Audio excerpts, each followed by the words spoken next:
Otrā daļa par nevaldības organizāciju datiem. Tātad vakar es stāstīju, kāpēc sagatavotais Excel fails ir slikts. Kulbergs nosauca prezentācijas par sūdiem un mēsliem. Tad es patērēju 3 stundas, un mums ir pārlūks pa Excel failu, kur ir arī normalizēti dati.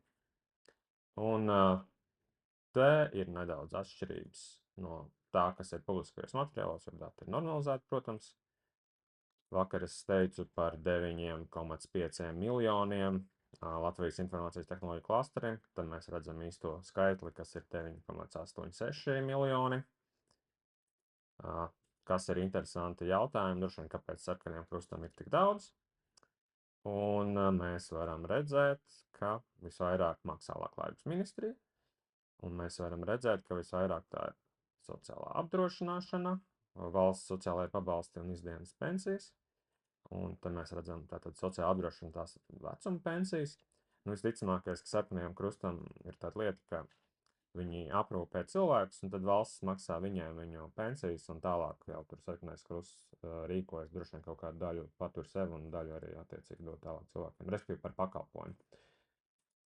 Kas mums vēl ir tātad, nu, mēs varam apsīties, mums ir, kas vēl ir izskanējis interesants, prokuratūra, kāpēc viņam maksā mednieku un makšķernieku biedrībai 42,000 3 gados. Tā ir īstenībā ēku telpu īre un noma un izdevumi par siltumenerģiju, nu, ko mēs arī varam detalizēti apskatīties.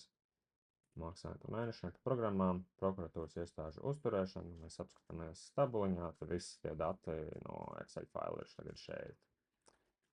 Tā, ko mēs vēl varam tā ātri apskatīties un salīdzināt, piemēram, Basketbola savienībai ir 10,2 miljoni, Hokeja federācijai 3,4, Volejbola federācijai 3,1, kas mums vēl ir rokas bumba, vai handbols. Handbola federācijā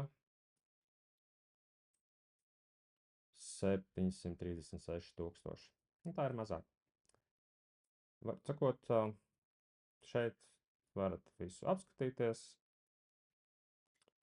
Edgars Epsons LV, darbnīca, NVO dati.